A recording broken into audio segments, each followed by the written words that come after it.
fear is a powerful force. In Europe during the late Middle Ages, it was not only an emotion but the foundation upon which an entire society was built. It began quietly, like a whisper, growing louder until it consumed the minds and hearts of the people. In times of plague, famine, and disease, there was little comfort to be found in the world. The vast countryside, once home to thriving villages and bustling marketplaces, had fallen silent, choked by the weight of despair. What could possibly explain the suffering that had ravaged communities? The answer was simple yet terrifying. Witches. It was a belief grounded in centuries of myth, superstition, and a deep-rooted fear of the unknown. The Church, already a powerful institution that shaped the lives of men, women, and children alike, played a pivotal role in this fear. Preachers echoed the warning of Satan's presence in the world, his influence growing stronger each day. But in the face of the Church's demands for faith and obedience, many found themselves struggling to make sense of the chaos that surrounded them. The medieval mind was primed for a scapegoat, a figure who could explain the inexplicable, and so the idea of witches, those who consorted with the devil and brought ruin upon the land, took hold. It wasn't just superstition, it was a collective coping mechanism. The fear of witches became a way of finding control in a world spiralling out of control. The idea spread like wildfire, fueled by the Church's messages and the fear of divine punishment. Witch hunts were not merely the result of a few overzealous inquisitors. They were the product of a culture that had been conditioned to view the world through a lens of suspicion and dread. Those who seemed to possess knowledge of herbs, healing, or the mystical arts were often labelled as witches. Women in particular found themselves the target of this madness. They were the carriers of life and death, healers and midwives, but also the most vulnerable in a society that sought to control them. The first trials were not grand spectacles. They were quiet, insidious events that took place in the shadowed corners of villages, where a whispered accusation was enough to ruin a life. But soon, the whispering grew louder, and as the fear spread, so did the accusations. Neighbours who once greeted each other with a smile became suspects. A child fell ill. Was it the work of a witch? A woman was seen gathering herbs in the woods. Was she casting spells? Suspicion seeped into every interaction, turning friends into enemies and families into strangers.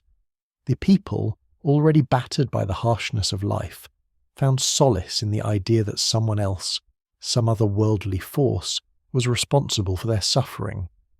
The witch hunts did not begin with fiery trials or public executions, but with simple acts of fear, fears of the unknown, fears of what couldn't be controlled, and a fear of what lay just beyond the edge of comprehension. And in that fear, Europe began to change.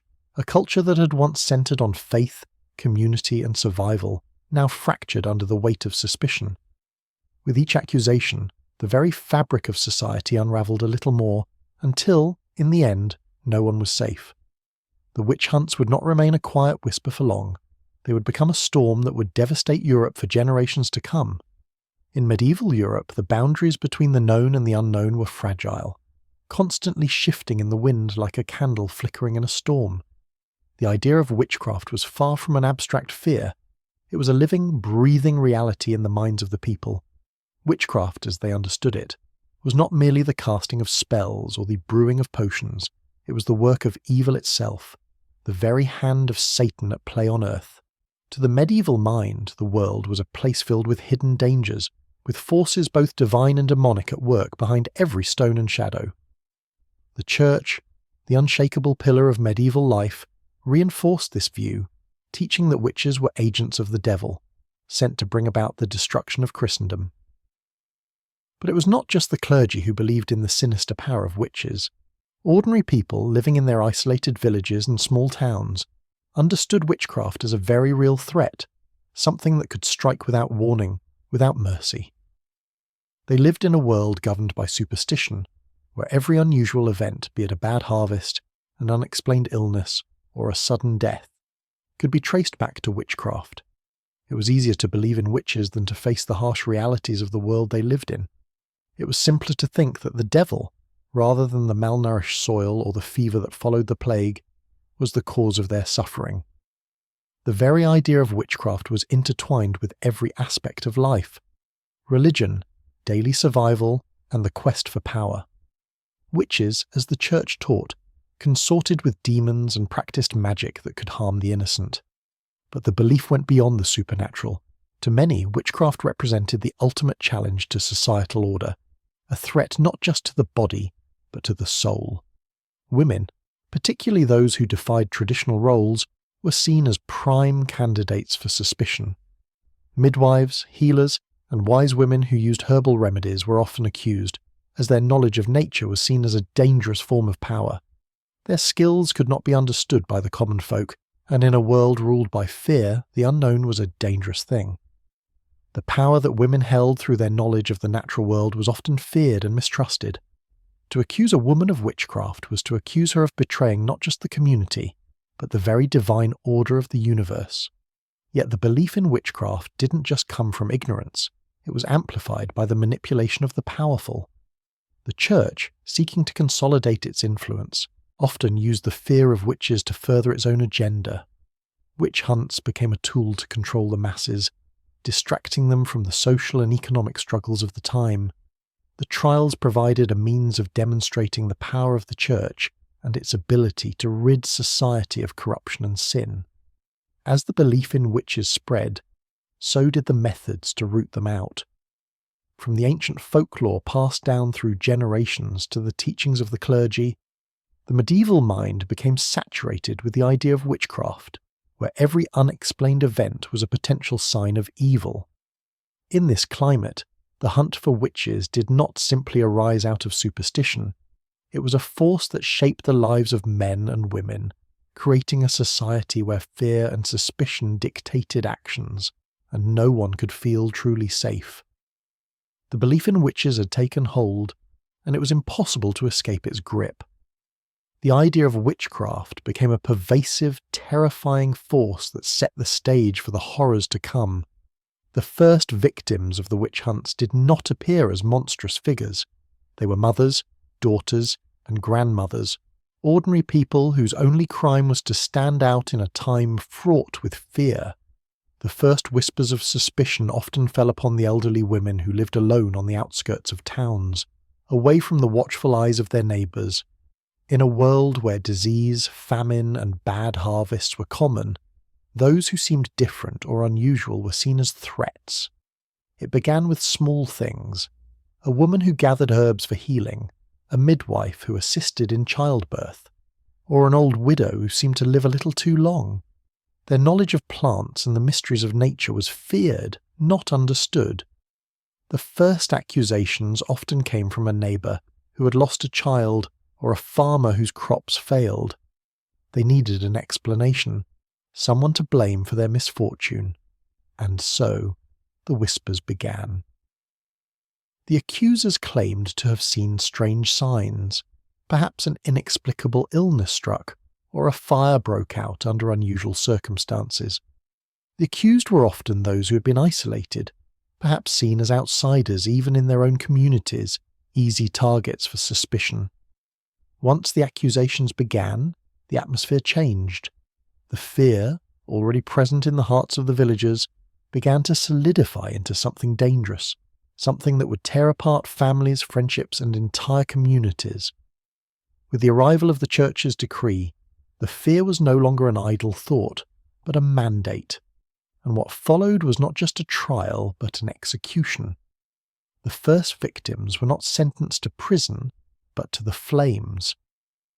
What followed in these early trials was a horrifying set of rituals meant to extract confessions. The methods were gruesome, and the only way to avoid the flames was to admit guilt, whether true or not. These early trials were marked by one chilling feature. There was no burden of proof. If a person was accused, they were guilty, and there was no way to fight back. The authorities claimed the right to interpret even the smallest sign as evidence of witchcraft. An illness, an unusual mark on the skin, a mysterious death, or a strange birth were all seen as signs of witchcraft. The witch hunts targeted the weak and vulnerable, those least able to defend themselves, and it was often these very people who had the most knowledge of the world around them. It was their knowledge that became the greatest weapon against them. Knowledge of herbs, of cures, of the cycles of nature. Their wisdom, which had once been a source of respect, was twisted into something unnatural, something feared. Those who were not killed outright by the flames often faced unimaginable horrors, torture in the name of extraction of a confession, the most heinous among them being the swimming test, in which the accused would be thrown into a body of water. If they floated, they were guilty, and if they sank, they were considered innocent, but at the cost of their lives. The first victims did not die in isolation. They were the beginning of a snowball effect, each execution fueling the next, as fear spread like wildfire. What started as an isolated incident grew into a nationwide epidemic. The first victims became symbols, warnings to the rest of society about the dangers of defying the natural order. They became martyrs for a cause no one should have died for, a cause that would tear apart Europe for generations to come. The idea of witchcraft, once a whisper, had grown into a loud and horrifying cry for blood, and it was not about to stop with the first victims. Don't let history repeat itself. Learn from the past and understand the dangers of fear-driven decisions. Subscribe for more in-depth explorations into Europe's darkest secrets. As the whispers of witchcraft spread, it was not long before men rose from the shadows, armed with power, authority, and an insatiable thirst for wealth and fame. These men were not knights or priests, but something much darker, witch hunters. They were the new soldiers in a battle against an unseen enemy, an enemy that they promised to root out from the heart of society. With the increasing number of executions, the demand for those who could find the witches and destroy them grew exponentially. The witch hunters, often driven by the lure of riches, came into prominence, each more ruthless than the last. It was no longer enough to merely accuse someone of witchcraft. Now, there were specialists, professionals whose sole purpose was to find and destroy those accused of consorting with the devil. One such figure was Matthew Hopkins, the infamous witch-finder general, who rose to prominence during the early part of the 17th century. With his sharp mind and ruthless methods, he became the most feared man in England. Hopkins travelled from town to town, leading witch hunts that resulted in the deaths of hundreds. His reputation grew not because of his skills as a hunter, but because of his ability to manipulate fear and fuel suspicion. He would declare that he could sense witches with supernatural precision, his very presence striking terror into the hearts of those who had already been accused. With each successful hunt, Hopkins grew wealthier, as he was paid by the crown to rid villages of witches. The darker side of his work was that he often fabricated evidence, twisting confessions out of terrified women and men desperate to save themselves. Hopkins and his like-minded peers often resorted to brutal methods of coercion, from sleep deprivation to physical torture, to extract confessions. If a woman refused to confess, the hunter would resort to more severe tactics. The swimming test would be carried out, where the accused would be dunked into a pond or river. If they floated, they were considered guilty, and if they sank, they were deemed innocent, but often to the point of drowning. This test was a deadly game where innocence rarely survived. These witch hunters, however, were not just feared for their cruelty. They were also deeply revered in some parts of society. Their actions were seen as part of a divine mission to cleanse the land of evil, and so they were empowered by both the state and the church to act with impunity. They were not bound by laws of justice. Their word was law, and their findings could not be questioned. They had the power to destroy lives with a single accusation. This new breed of witch hunter fed the paranoia that had taken root in society. With their endorsement, the witch hunts flourished, expanding beyond the borders of rural villages into the heart of cities. Their influence and methods were frighteningly effective. creating a climate where no one felt safe. Neighbours, once trusted allies, began to suspect each other. Every interaction became a potential sign of witchcraft. As the witch hunters rose to prominence, they unwittingly helped cement the terror that would haunt Europe for centuries. The people of the land, once skeptical of such methods, now feared that anyone could be guilty, even those they loved. The witch hunters, like so many others in this dark chapter of history, fed on this fear, drawing power from a society broken by suspicion. Their names became synonymous with death as they continued their relentless crusade, turning neighbours into executioners and casting a long shadow over Europe that would last for generations. As fear and suspicion swept through Europe, the witch hunts became more than just a social epidemic. They were also a tool of political power. Leaders, both secular and religious, quickly realised that the witch hunts could serve their own interests, creating a means to consolidate power, eliminate rivals, and reinforce their control over the masses. It wasn't merely the supernatural forces that were being targeted, it was also those who posed a threat to the established order. The growing number of witch hunts allowed authorities to cleanse entire communities, not just of perceived evil, but of political enemies, rebellious thinkers, and dissenters. In times of social unrest, when the power structures were under threat, those in authority found that the label of witch could be applied to anyone who was inconvenient, anyone who could stir unrest. It was the perfect scapegoat. Take, for example, the role of the church in the witch hunts. While the clergy presented themselves as the protectors of faith, many bishops and high-ranking officials saw the witch hunts as a way to solidify their influence over the people. Witch trials gave the church the opportunity to assert its divine authority, as those who confessed or were executed were seen as a threat to Christian values. The fear of witches was not just an ideological fight against the devil, it was a very real battle for control over the minds and hearts of the population. The church's power was bolstered by the witch hunts, as it portrayed itself as the only force strong enough to combat evil. The state, too, realised the political advantage in encouraging witch hunts. Monarchs, facing challenges to their rule, used witch trials as a way to remind their subjects of their authority and the divine right to rule. It was a tool of fear, a message that any challenge to the crown would be met with swift and brutal punishment. Witch trials became a form of public spectacle, a reminder of the power of the ruling class.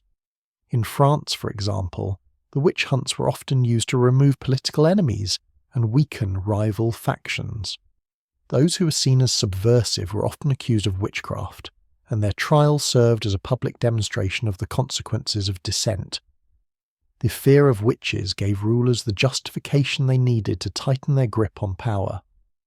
The witch hunts also played into the growing paranoia and suspicion that permeated society. In times of political upheaval, people were more likely to distrust their neighbours, and the accusation of witchcraft became a quick and easy way to eliminate those who posed a threat.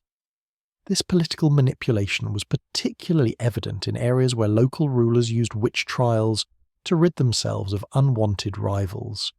In one infamous case, a noble woman accused of witchcraft was accused not only of consorting with the devil, but also of plotting against the throne itself.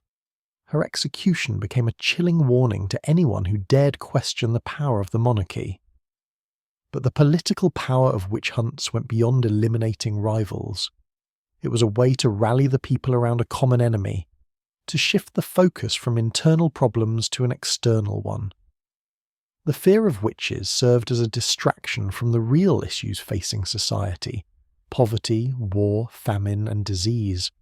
As people focused on the witches, the ruling powers could act with impunity, knowing that the attention of the population would be fixed on the hunt for evil.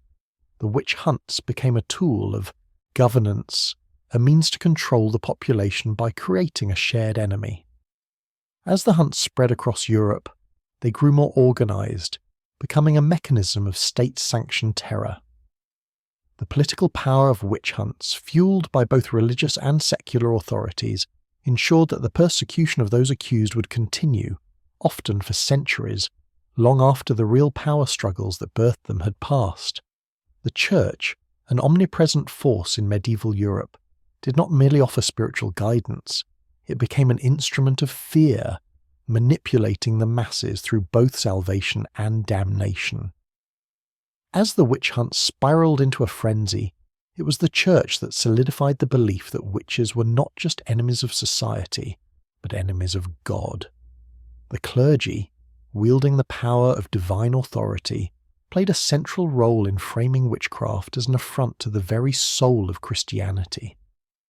The word of the Church became law, and its influence was absolute. Priests, bishops, and even the Pope himself decreed that the practice of witchcraft was a capital offence. The mere thought of a pact with the devil was enough to condemn someone to a painful death. Yet it wasn't just spiritual beliefs that drove the Church's involvement in the witch hunts. The Church recognised the witch hunts as a tool to exert control over an ever-fracturing society. In a time of growing scepticism and the slow emergence of scientific thinking, the Church sought to reassert its dominance by purging what it saw as heretical influences, witchcraft being the most prominent of these perceived threats.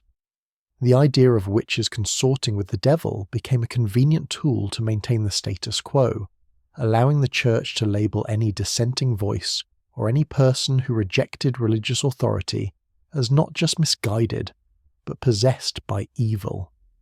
The witch hunt served to reaffirm the Church's power, bolstering its role as the ultimate arbiter of truth. The Church's influence in these trials was not subtle, it was undeniable. The clergy's voices were the loudest in calling for the persecution of witches, as they were the ones who preached that the devil had already infiltrated their very communities. These figures were not merely concerned with spiritual matters. They understood that the hunt for witches could strengthen their power, wealth, and influence over the people. With accusations of witchcraft, the Church could assert its moral authority over every corner of European society. Accusations of witchcraft also provided an opportunity for the Church to demonstrate its divine mission. Those who confessed to witchcraft and renounced their supposed allegiance to Satan were often offered absolution by the Church, reinforcing the idea that the Church was the only path to salvation. But for those who did not repent, the punishment was swift and brutal, execution by fire, torture, or worse. The power to determine life or death in the name of God was wielded indiscriminately, with the Church serving as both judge and jury. The involvement of the clergy ensured that the witch hunts became a righteous crusade against evil, with the execution of witches seen as an act of divine will.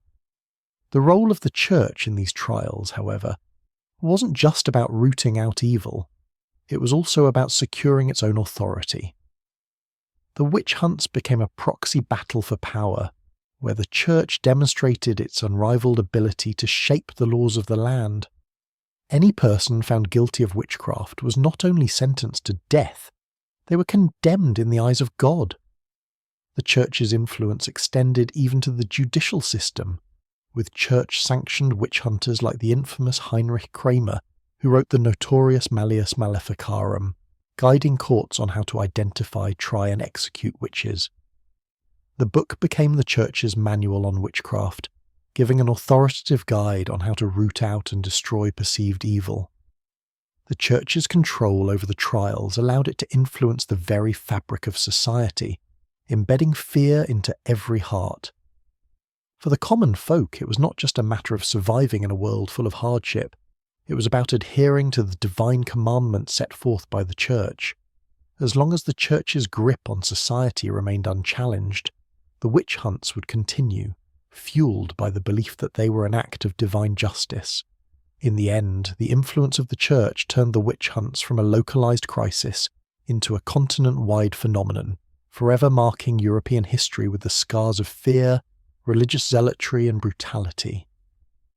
In the grim landscape of medieval Europe, survival was a constant, unyielding struggle, and the witch hunts added another layer of danger to an already harsh existence. Famines ravaged the land, plagues swept through towns, and the brutality of war was a never-ending shadow. In such a time of despair, the people were not only fighting to survive the elements, but also the terrifying paranoia that was spreading across the continent.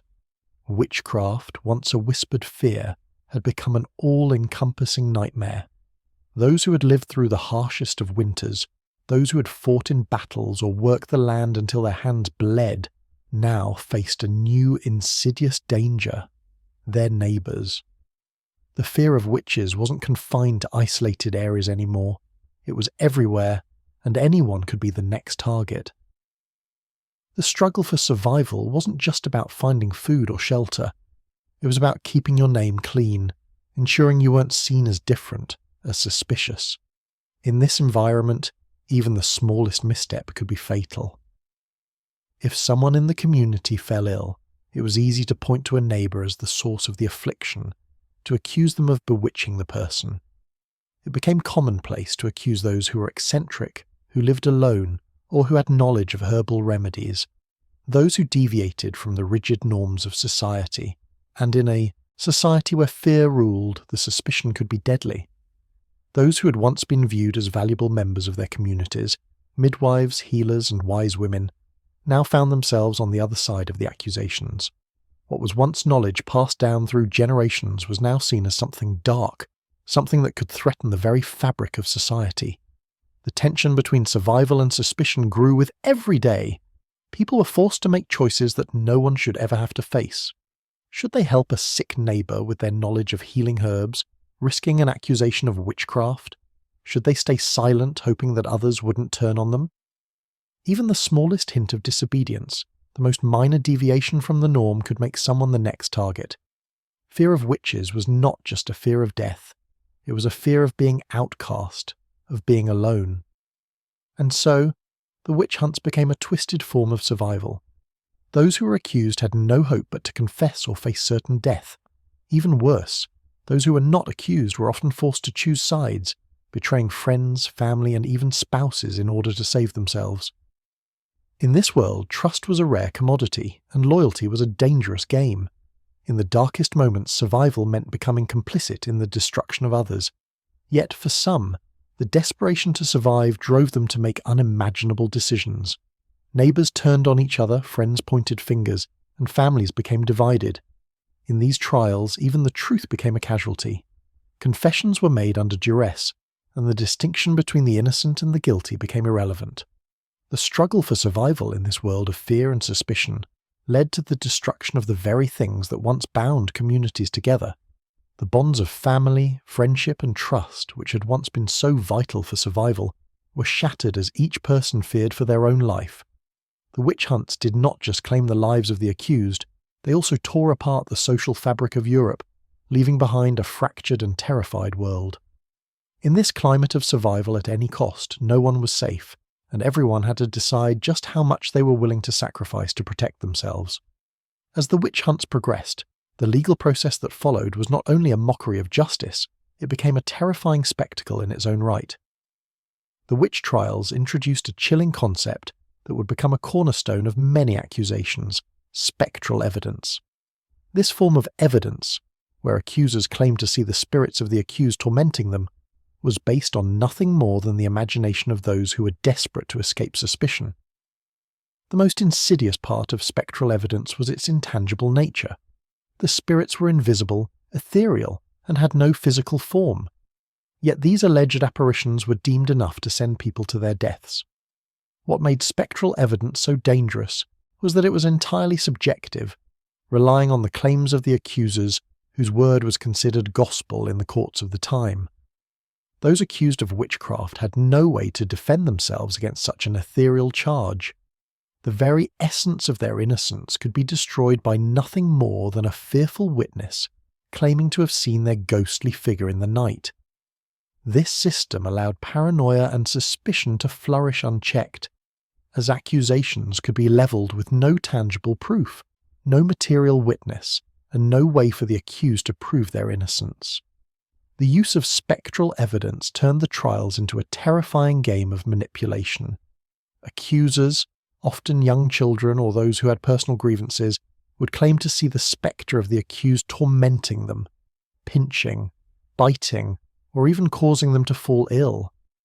The authorities, eager to find witches and maintain the fervour of the hunts, eagerly accepted these claims, seeing them as divine proof of the existence of witches. In the minds of the people, the line between the supernatural and the real became increasingly blurred. People began to believe that witchcraft was an insidious force that could not be seen, touched, or measured. The spectre of a witch could haunt a village, tormenting its people without ever revealing itself in the physical world. The trials that followed were often little more than a spectacle for the crowds that gathered, where the accused were put through grueling tests designed not to find the truth, but to extract a confession. Some were subjected to physical tortures such as being bound and thrown into water, with the presumption that witches would float while the innocent would sink. Others were left to face the brutal reality of interrogation, where they were forced to admit guilt under the most extreme duress. But the worst part of these trials wasn't the torture, it was the conviction that followed. Those who confessed, often out of sheer terror, were sentenced to death, but so were many who refused to give in to the pressure. The trial showed just how far the witch hunts had gone in destroying the very concept of justice. Guilt was no longer determined by evidence or reason. It was based on fear, suspicion, and the word of those who had something to gain by accusing others. The use of spectral evidence ensured that the witch hunts would spiral further into madness. Once the fear of witches had taken root in a community, the trials became a means of mass hysteria, where no one could trust their neighbours, and everyone feared being accused. Even the most innocent person could be pulled into the web of suspicion, their lives ruined by nothing more than a whispered accusation and the unseen power of a spectre. The witch hunts, propelled by spectral evidence, would continue to claim lives for years, and the scars they left on the social and psychological fabric of Europe would take centuries to heal. The ghostly figures that haunted the dreams of the accusers were a testament to how far the reach of fear could go, turning once ordinary people into instruments of death and devastation.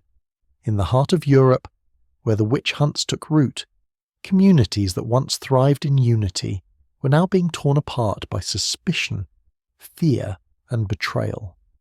The very essence of trust was shattered as neighbours began to turn on one another. Accusations of witchcraft spread like wildfire, fueled by personal grievances, misunderstandings, and the increasing paranoia that gripped entire villages. The once safe haven of community life was now a battleground, where the most innocent of gestures could be misinterpreted as acts of witchcraft. A simple act of kindness, such as offering a healing herb or an old remedy, could quickly be twisted into a sign of evil intentions. A child falling ill, a cow going barren, or an unexplained death. Each event became an opportunity for someone to point a finger and claim that a witch had cast a curse. As accusations grew, so did the fear of being accused oneself. People began to suspect their own family members, afraid that they might be hiding dark secrets. The smallest act of defiance, whether it was a difference in belief, a refusal to conform to the norms, or a simple disagreement, could mark someone as a witch. A wife, once a loving partner, could find herself accused by her husband. A mother once trusted could be branded a witch by her own children, under the coercion of fear. Families, once bound by love and loyalty, were now divided by the gnawing terror that their loved ones might be harbouring dark secrets. Children, too, became pawns in this cruel game. The fear of witches was so deeply embedded in the fabric of society that even the youngest were encouraged to speak out against their parents, their friends, and anyone who seemed different. It wasn't uncommon for children to accuse their own mothers of witchcraft, either out of fear of being punished for their silence or because they had been manipulated by the adults around them. This wasn't just a trial of the accused, it was a trial of the community itself. The witch hunts created an environment where suspicion and betrayal became second nature. Trust was no longer something that could be relied upon. It was as if the very foundations of human relationships had been eroded, replaced with a pervasive sense of dread. The once vibrant markets, where goods were traded and stories exchanged, became eerily quiet. The bonds that held communities together were fractured as people began to look over their shoulders, wondering if they were next. The fear of being accused and the threat of death loomed over every interaction, every glance, every word spoken. The local courts, now populated by zealots and opportunists, fed into this culture of distrust, turning the trials into public spectacles where accusations were enough to sentence someone to their death. Justice was no longer about truth, it was about survival. To survive, you had to conform to the ever-growing pressure to conform to the status quo, to name someone else before you were named. These trials and the fear they perpetuated left lasting scars, not just on the lives of those who were executed, but on the very fabric of society itself. Communities that once thrived on cooperation, shared resources and mutual care were now living in a constant state of suspicion, where every neighbour had the potential to be an enemy. The devastation wasn't just in the bodies that were burned at the stake, it was in the fragmentation of the very heart of what made these communities strong. The witch hunts didn't just destroy lives, they destroyed communities, leaving behind a legacy of mistrust, betrayal, and a deep scar on human nature that would persist long after the trials had ended. As the witch hunts gained momentum, the feverish fear that once simmered in isolated towns began to spread, consuming entire regions of Europe. What started as localized outbreaks of suspicion and paranoia quickly transformed into a continent-wide epidemic.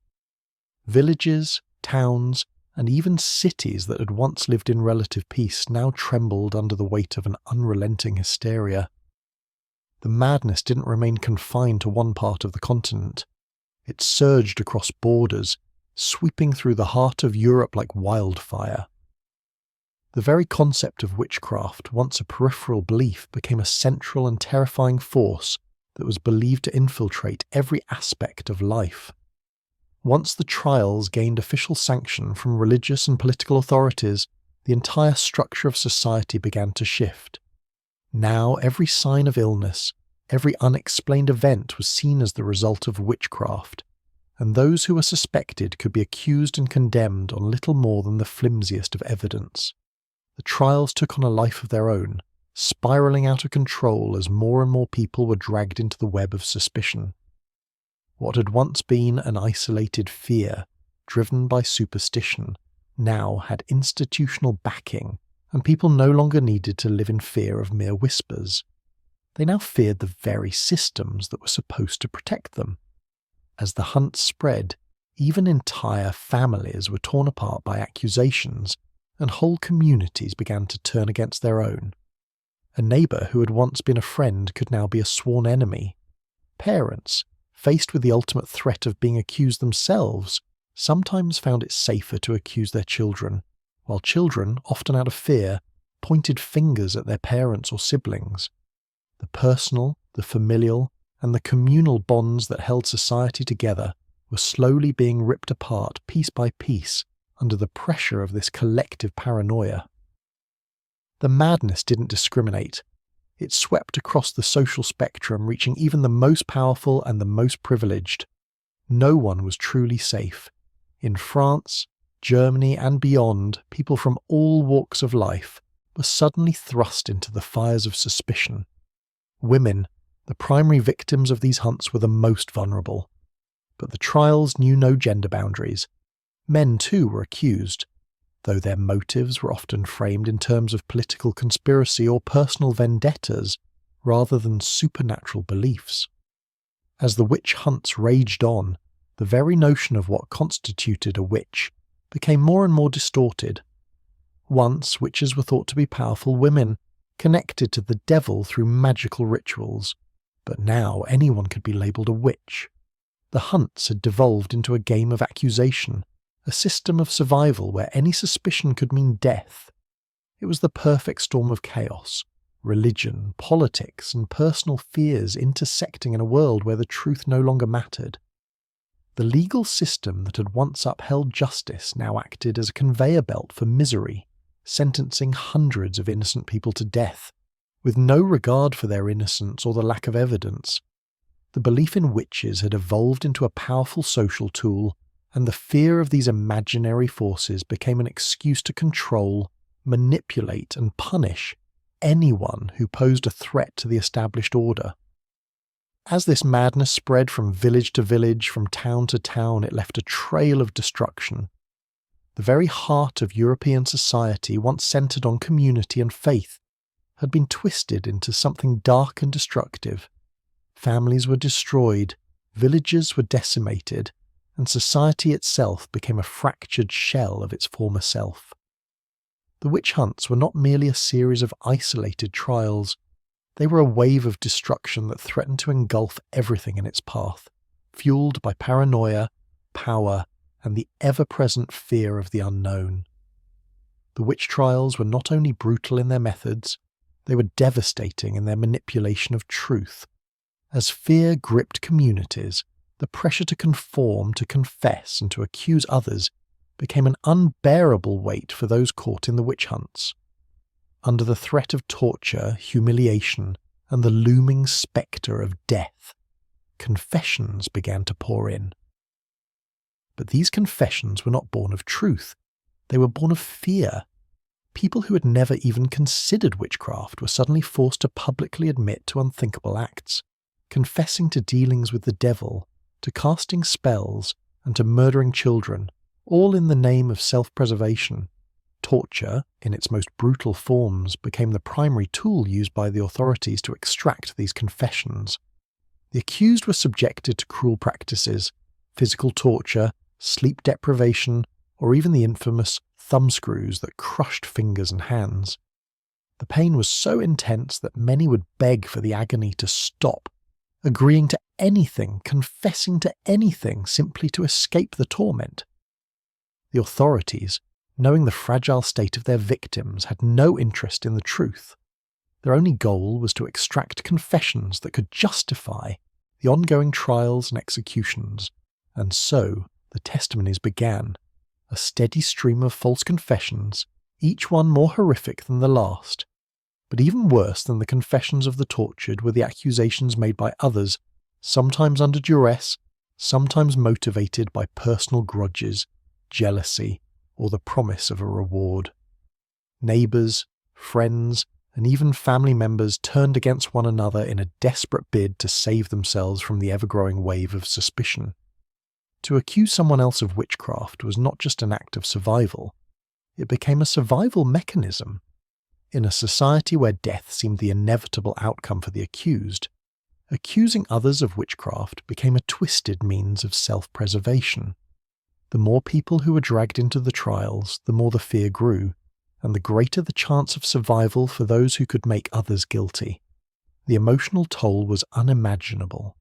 For those who were accused, being torn from their families, publicly humiliated and subjected to torture was a fate worse than death.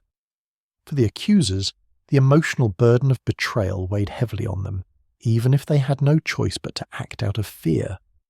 And yet, as each confession was extracted, the number of executions grew.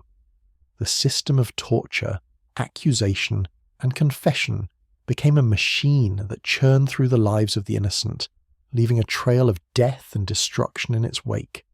The terrifying part of this process was that the authorities, many of whom had been sworn to uphold justice, turned a blind eye to the lies that were told. A confession, no matter how fabricated, was treated as gospel truth. Evidence was irrelevant. If a person confessed, if they admitted to being a witch, the trial was deemed complete. It did not matter that many of these confessions were the result of unimaginable pain or coercion. Those who confessed were often given the mercy of a quicker death by execution, burning at the stake or hanging. The innocent were caught in a vicious cycle, where their lives were destroyed by falsehoods and their deaths were justified by lies. The impact of these false confessions rippled far beyond the individuals who suffered them. It tore apart families, it divided communities, and it cast a shadow over entire societies. The legacy of these trials, rooted in fear and deception, remained long after the flames of the pyres had died down. It was a dark chapter in history, where the pursuit of justice was abandoned in favour of blind, insatiable fear. And yet, the question remained: who would pay the price for the lies, for the false confessions, for the lives destroyed? In a society plagued by famine, disease, and social unrest, the search for answers led to the identification of a common enemy: the witch. The witch hunts, fueled by fear and superstition, quickly turned witches into scapegoats for every misfortune that befell a community. People were desperate for an explanation for their suffering, and the witch, with her supposed connection to the devil, became the embodiment of all that was wrong with the world. When a child fell ill, when crops failed, or when the weather turned bitter, the temptation to blame someone, anyone, was too great to resist. Those who seemed different, who had knowledge of herbs or who lived alone, were the first to be accused. But it wasn't just the eccentric and the marginalised who were targeted. As the witch hunts gained momentum, those who were seen as a threat to the established order, whether because of their wealth, influence, or political leanings, were also swept up in the hysteria. The witch trials provided an opportunity for those in power to eliminate rivals under the guise of protecting the community from evil. Women, particularly those who were outspoken, independent, or simply too powerful for the comfort of others, were prime targets. Their roles as midwives, healers, or even businesswomen made them prime suspects, as they had knowledge and authority that threatened the patriarchal structures in place. In a world where the lives of women were controlled by social and religious norms, the idea of a woman who could defy these expectations by wielding her own power was not just dangerous, it was seen as witchcraft. Women's bodies and their knowledge of the natural world were seen as both mysterious and threatening, and the more a woman deviated from the expected role of wife and mother, the more likely she was to be accused of witchcraft. The witch hunts were thus deeply entwined with gender, as the accusations provided a way to control women and assert male dominance. But the witch hunts also served a darker political purpose. They provided a convenient way for the powerful to eliminate their enemies. When a wealthy landowner wanted to seize a rival's property, or when a political figure sought to neutralize opposition, accusations of witchcraft provided a perfect excuse. The trials gave those in power the means to discredit and destroy anyone who stood in their way. Witches, in the minds of the accusers, were not merely practitioners of dark magic. They were enemies of the state, enemies of the church, and enemies of society itself. The power of these accusations was in their ability to strip individuals of their identity, reducing them to nothing more than a symbol of evil. The mere suggestion of witchcraft could bring ruin to anyone, regardless of their innocence. The role of witchcraft as a scapegoat didn't stop at individuals. Entire communities, plagued by war and disease, began to search for something external, something other than their own circumstances to blame. The suffering was not caused by the harshness of life or the unpredictability of nature. It was the work of witches, working under the influence of the devil. By casting their blame onto witches, societies were able to avoid confronting the root causes of their problems. Instead of addressing the injustices within their systems, people turned on each other, allowing the witch hunts to flourish. These hunts were not merely about finding witches, they were about finding someone to blame for everything that had gone wrong. Witches therefore became the perfect scapegoat. They were the easy answer to the complex web of suffering and despair that hung over Europe. They were the embodiment of all things feared and misunderstood, and the trials were a way to purge society of this evil, no matter how false the accusations were. In the end, the witch hunts didn't just destroy individuals, they destroyed communities, friendships, and families, leaving behind a legacy of distrust and division that would echo throughout history. In the fevered climate of the witch hunts, women became the central focus of suspicion, persecution, and fear. They were, in many ways, the embodiment of the societal anxieties of the time, seen as both nurturers and destroyers, vessels of life and death, their very existence tied to mysterious and uncontrollable forces. The Church, in particular, viewed women's bodies as inherently dangerous, vulnerable to sin, to temptation, and to the influence of the devil. The idea that women were more susceptible to witchcraft and demonic forces was rooted deeply in Christian doctrine.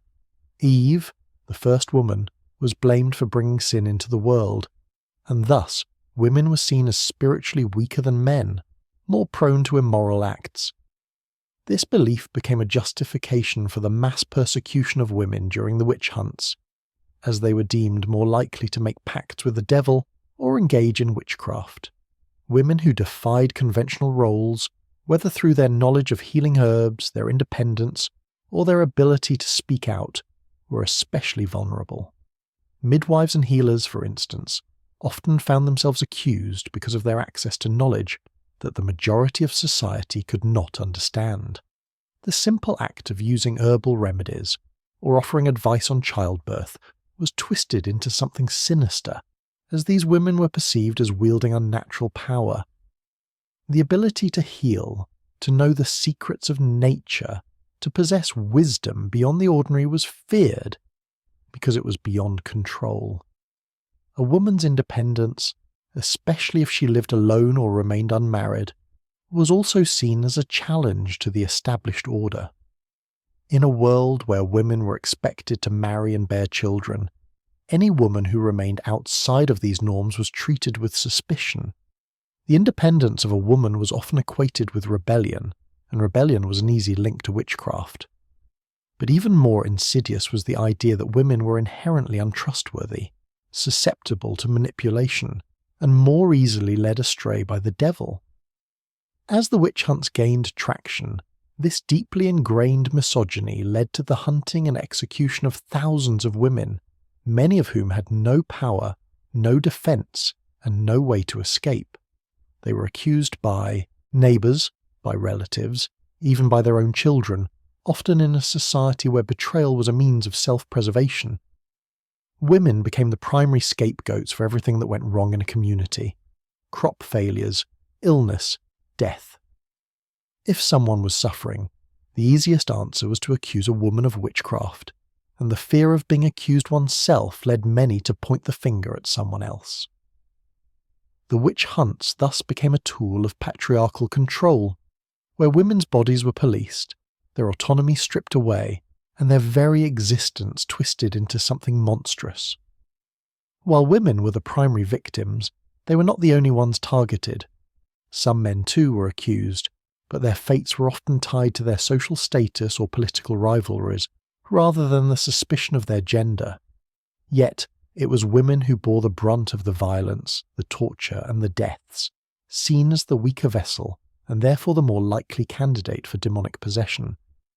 The trials became an expression of male authority and fear of female power, where women were condemned not only for their supposed ties to evil forces, but for their potential to subvert the social order.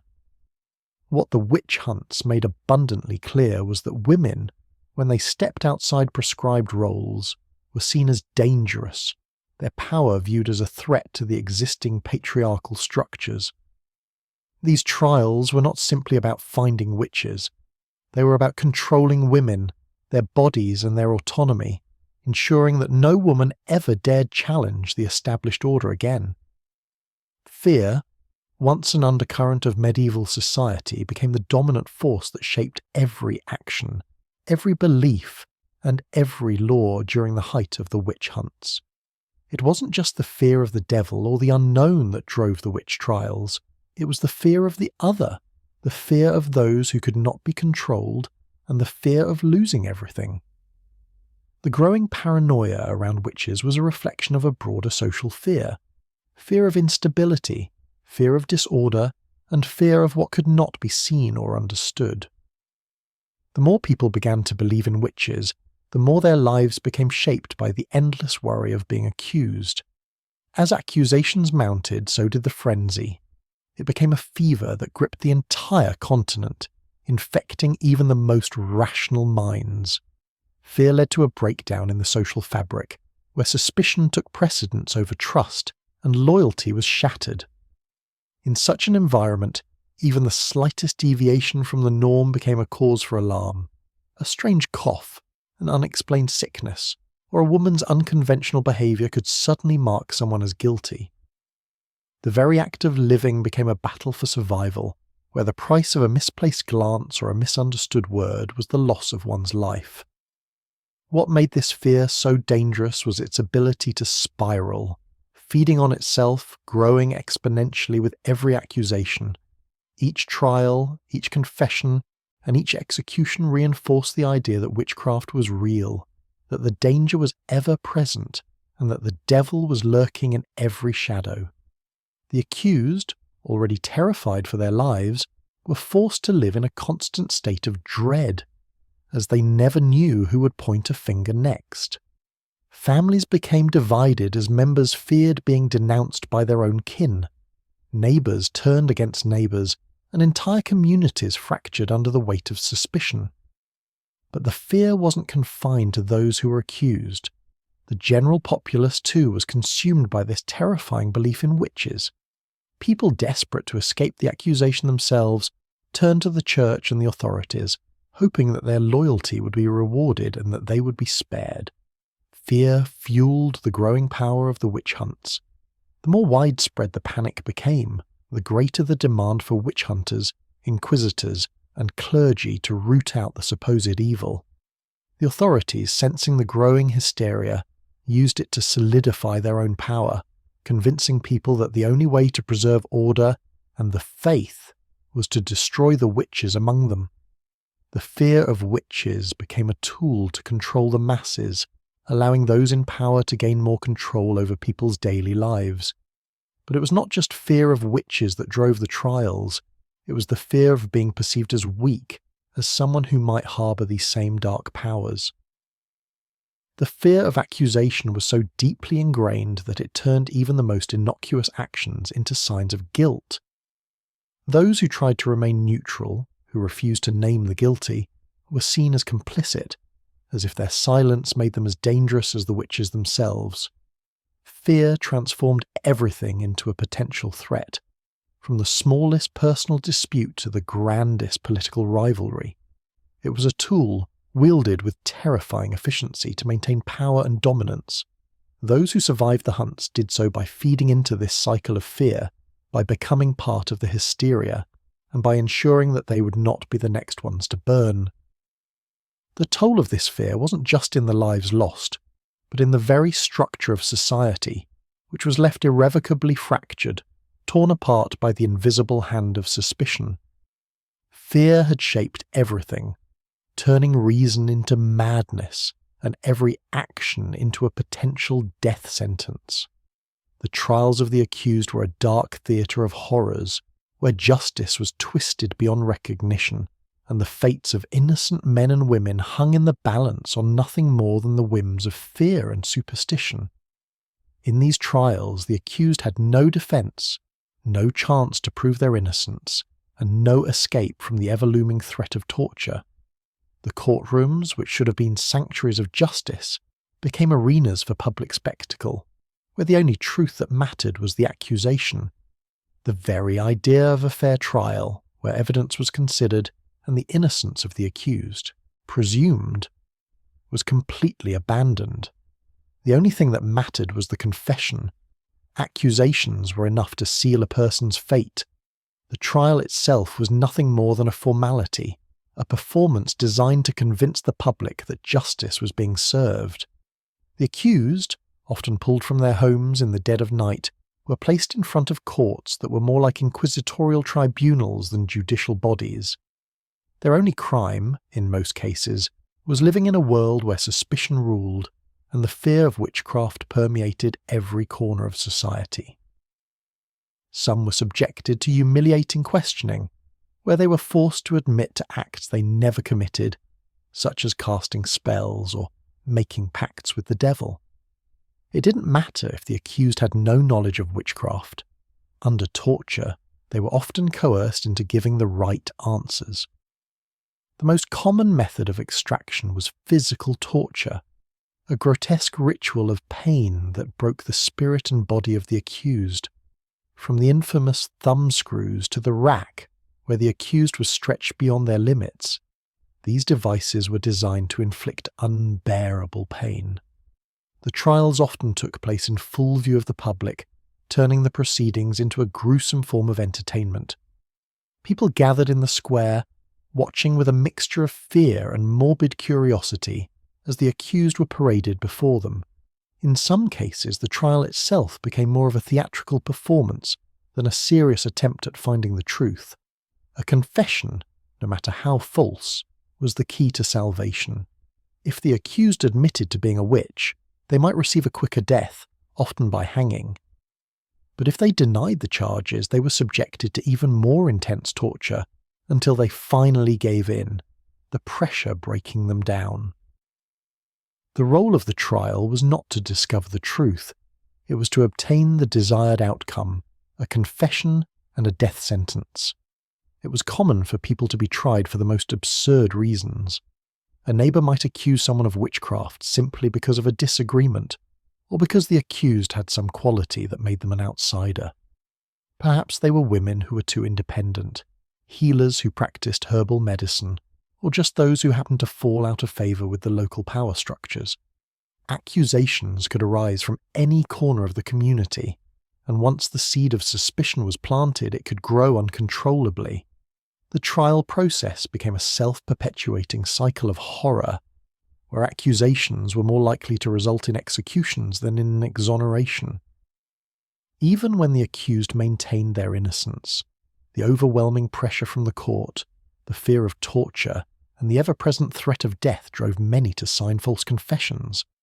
With each false confession, the belief in the witch hunts grew stronger, and the executions continued, eroding any hope of justice. The trial of the accused was not a search for truth. It was a war waged on the very notion of fairness. It was a battle fought on the battleground of fear, and in that war the accused were already doomed before they even stepped foot in the courtroom. In these dark trials, the boundaries between truth and lie, innocence and guilt, were blurred beyond recognition, leaving behind only devastation in their wake. The witch hunts did not just destroy individuals, they tore apart entire communities, leaving behind a legacy of broken trust, fractured relationships, and a deep sense of loss that would haunt Europe for generations. The trials created a pervasive environment of fear, where suspicion replaced friendship, and loyalty was a luxury no one could afford. Families, once bound by love and shared history, found themselves torn apart by the need to survive. When an accusation of witchcraft was made, it didn't just affect the accused, it affected everyone around them. Neighbours turned against neighbours, friends became enemies, and even the closest of families were divided by the fear that one of them might be the next to be accused. In some cases, children were forced to testify against their own parents, driven by the same fear that gripped their communities. The weight of this fear was unbearable. It wasn't just the threat of death that hung over those accused, it was the stain of suspicion, a mark that would remain long after the trials ended. Even if someone survived the hunt, their reputation was forever tarnished, and their place within the community was irrevocably changed. The social fabric that had once held these communities together was now torn apart, and the damage extended far beyond the trials themselves. In the wake of the hunts, the very idea of trust was shattered. People could no longer look at their neighbours without wondering, could they be hiding something? The sense of unity that had once existed, whether in a village, a town, or a family, was lost in a sea of doubt and fear. The trials bred an atmosphere of paranoia, where even the smallest act of defiance or difference could lead to an accusation. People who had once helped each other through hardships, shared meals, and comforted one another in times of loss, now found themselves looking over their shoulders, wondering who among them would betray them next. In the midst of this chaos, the trials themselves took on a life of their own. The bloodshed and pain, the false confessions and the executions became a way for communities to assert control over their own fear. But it was a temporary illusion of control, one that came at a devastating cost. The very actions that were meant to protect the community from evil only served to weaken its foundation. Those who were not accused, who survived the trials, were left with the heavy burden of guilt and shame for the lives that were destroyed around them. They were forced to live with the knowledge that their friends, family, or even they themselves had participated in the destruction of innocent lives, and yet even as the smoke of the pyres faded, the scars remained. The trauma of the witch hunts did not disappear with the last execution. It lived on in the broken relationships, the unspoken grief, and the lost sense of community. The toll on the people was immeasurable, a deep wound that cut through the very heart of society. For those who lived through it, the witch hunts became a dark memory, a reminder of the fragility of trust and the terrifying power of fear. The divisions they created would never fully heal. The communities that had once been united by shared experiences were now fractured, their wounds deep and raw. The toll was not just in the lives lost, but in the very soul of Europe, where the collective memory of fear would forever shape the way people saw each other and the world around them. As the witch hunts reached their peak, a growing sense of doubt began to take root, slowly but surely dismantling the fevered hysteria that had fueled them. The brutality and absurdity of the trials, the false confessions extracted under torture, and the mounting number of innocent lives lost began to raise uncomfortable questions among even the most fervent supporters of the hunts. A sense of reason, slowly emerging from the dark shadows of fear, began to challenge the authority of the witch hunters and the church that had supported them. Intellectual movements, fueled by the rise of science, philosophy, and more secular ways of thinking, gradually turned the tides. As the Enlightenment began to take shape, the once unquestioned belief in witchcraft and the power of witches started to be seen for what it was: superstition, fueled by ignorance and fear. The long-held belief that witches were a threat to society, that their dark powers could bring down kingdoms or unleash terrible forces, slowly unravelled in the face of emerging reason. The first cracks appeared in the rigid structures that had supported the witch hunts. Scholars, philosophers, and increasingly progressive church leaders began to question the legitimacy of the trials and the methods used to extract confessions. The growing body of evidence that many accused witches had been innocent, and the realization that confessions were often obtained through torture, began to make people uneasy. The very foundation of the witch hunts was built on falsehoods and fear. Slowly but surely skepticism crept in. The tragic irony was that while some began to speak out against the trials and the violence they perpetuated, the damage had already been done. Entire communities had been destroyed, families torn apart, and thousands of lives extinguished in the name of justice. The decline of the witch hunts, though inevitable, came far too late for the many innocents who had been sacrificed. The shift in public consciousness, however, was powerful enough to gradually end the witch hunts. The influence of the church, which had long been a central force in encouraging and justifying the hunts, began to wane. As scientific knowledge spread, people began to see witchcraft for what it was, an outdated belief, rooted in the ignorance of the past. Legal reforms followed suit, and the idea that accusations of witchcraft should be subject to rational evidence and proper trials slowly took hold. With the rise of more rational legal systems and a better understanding of human nature, accusations based on nothing more than fear and superstition began to be recognized for the injustice that they were. Gradually, the public executions that had once been seen as divine retribution became repugnant symbols of an era gone wrong. Even so, the decline of the witch hunts did not happen overnight, and their legacy continued to haunt Europe long after the last trial had ended. The fear, the division, and the loss of so many innocent lives left scars that would take generations to heal. Despite this, the end of the witch hunts marked the beginning of a new era, one where reason, science, and fairness began to take precedence over blind superstition. It was a victory for justice, but it came at an enormous cost. As the dust settled and the fires of the pyres died down, Europe slowly began to rebuild from the wreckage of an era defined by fear.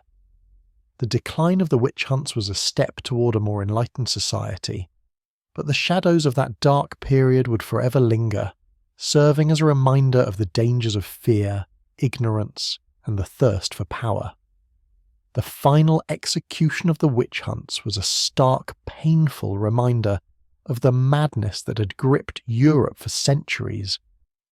By the time the last innocent soul was burned at the stake or hanged for witchcraft, the fervour that had once fueled the witch hunts had already begun to wane. But the shadow of the trials still loomed large, a legacy that was hard to escape. For many, the end of the witch hunts did not come as a triumphant moment of justice. Instead, it was a bittersweet realization that far too many had already been lost, their lives sacrificed to the flames of superstition. The last execution of the witch hunts was symbolic, not just of the end of a brutal chapter in history, but also of the devastating toll it had taken on both individuals and societies.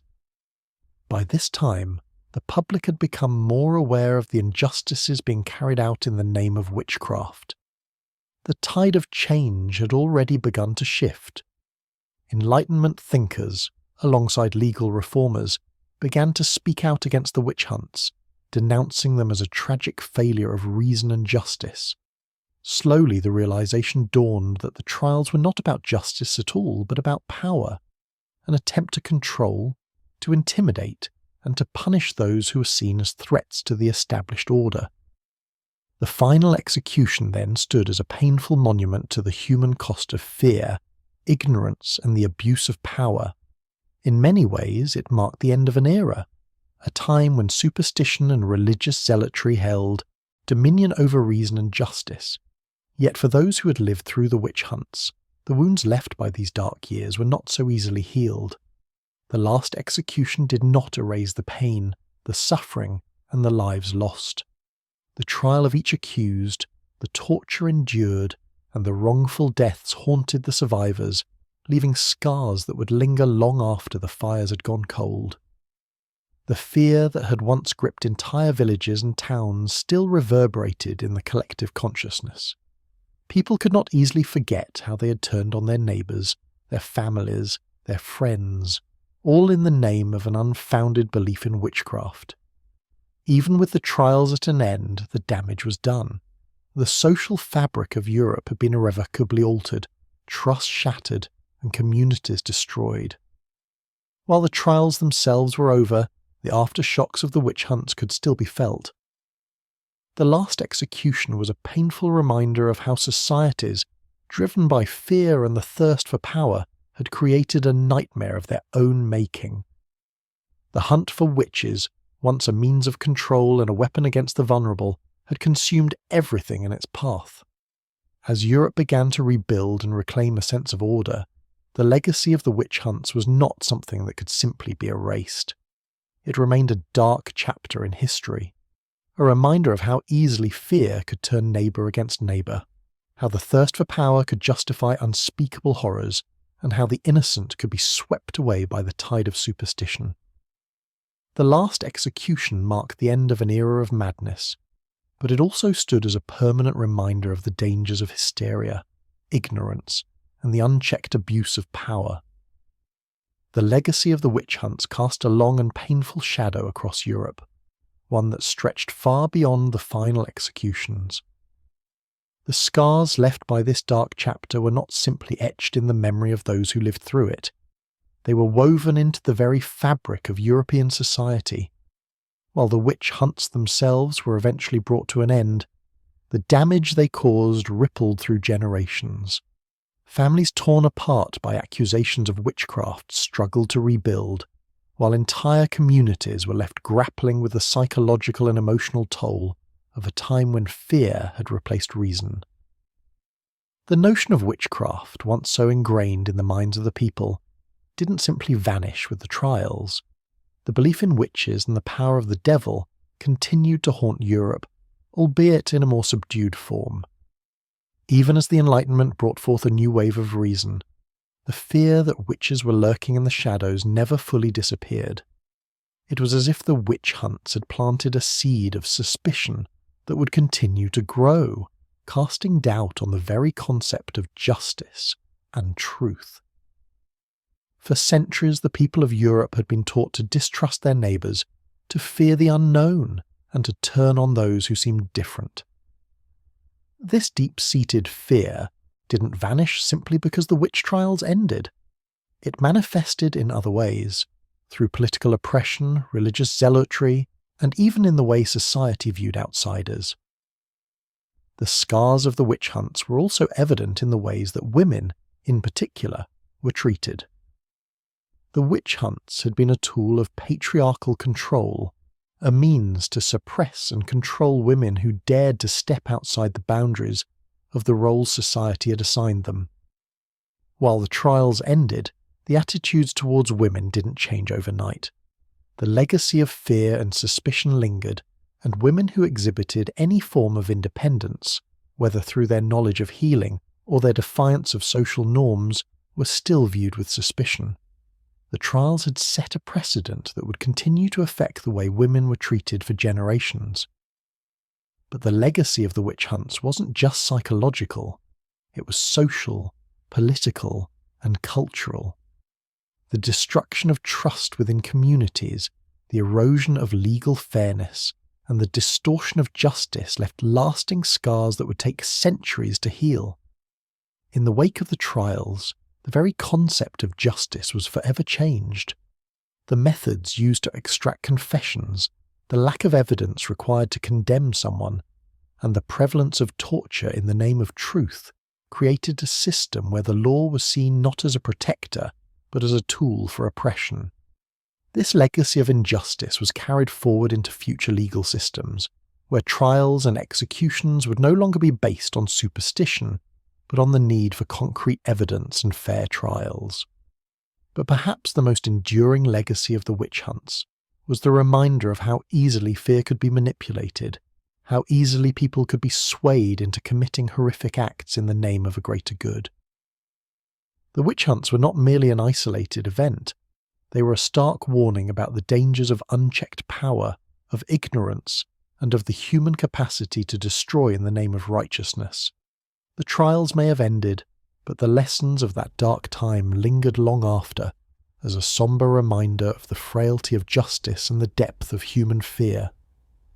As Europe moved forward, the lessons of the witch hunts were carried in the collective memory, urging societies to remember the price of fear and the importance of safeguarding truth, justice, and compassion. The story of the witch hunt stands as one of history's darkest chapters, a reminder of the immense power fear can wield when unchecked. As Europe slowly emerged from the grip of these trials, the scars left behind were not just of bodies burned or families shattered, they were of societies fractured by paranoia, superstition, and injustice. In the aftermath, the lessons of the witch hunts became a critical turning point in how societies viewed law, justice, and human rights. The most crucial lesson was the importance of evidence over accusation. The witch hunts thrived on suspicion, rumour, and fear, and the legal systems of the time failed to protect the innocent from the horrors of unjust persecution. The trials exposed the devastating consequences of a society where the burden of proof was ignored, where confessions were extracted through torture, and where even the smallest deviation from the norm could lead to someone's death. This era made it abundantly clear that justice must be grounded in fairness, reason, and objective truth, not in the whims of fearful mobs or the manipulations of those in power. In this painful period, people learned how easily a single accusation could turn a community upside down. Neighbours became enemies, and trust was fractured. The witch hunts served as a reminder of the dangers of mass hysteria and groupthink, where the collective fear of a perceived threat can lead to atrocities that tear apart the very fabric of society. In the wake of the witch hunts, this understanding led to the birth of more rational legal systems, where due process and the presumption of innocence became foundational principles. The horrors of the witch trials also revealed the dire consequences of religious intolerance and the need for the separation of church and state. The church, with its unquestionable authority, had played a central role in fueling the witch hunts. It manipulated fear and superstition to control the masses and enforce its own power. The witch hunts showed how dangerous it could be when religious institutions were allowed to dictate the laws of a land, leading to the persecution of anyone who strayed from their doctrine. The lessons learned from the witch trials would later inspire the rise of secularism and the push for religious freedom, reminding people that belief should never be used as a weapon of persecution. Perhaps one of the most enduring lessons of the witch hunts is the role of women in these dark chapters of history. Women were disproportionately targeted, their independence and knowledge viewed as threats to the established order. The trials revealed the dangerous intersection of misogyny and power, where women who dared to step outside traditional roles were seen as suspicious, dangerous, or worse. The witch hunts were, in many ways, a form of social control, designed to keep women in their prescribed places. As a result, the legacy of the witch hunt serves as a grim reminder of the systemic inequalities that have long plagued societies, where women's voices, power, and autonomy have been suppressed. Looking back at the trials, it becomes clear that the witch hunts were not just an anomaly. They were part of a broader pattern of social, political, and religious control, one that relied on the suppression of dissent and the targeting of vulnerable groups. In the modern world, the lessons of the witch hunts resonate more than ever. The tendency to scapegoat, the dangers of blind obedience to authority, and the ever-present threat of persecution based on fear rather than fact are all still present in various forms today. The witch hunts may have ended, but the principles they expose continue to challenge us. How do we ensure that justice is not swayed by fear or prejudice? How do we protect the innocent from the hysteria that still lurks in the corners of society? The legacy of the witch hunts, though painful, provides crucial insights into the importance of justice, reason, and the protection of human rights in any society. They are a warning from the past, urging us to remain vigilant in safeguarding the values of fairness, compassion, and truth. As we've seen, the witch hunts of Europe weren't merely about identifying witches. They were about fear, control, and the manipulation of society. These events still haunt our collective history, reminding us how easily fear can transform neighbours into enemies. What lessons have we learned, and are we doomed to repeat history? Let us continue exploring these dark corners of the past and the dangers they reveal.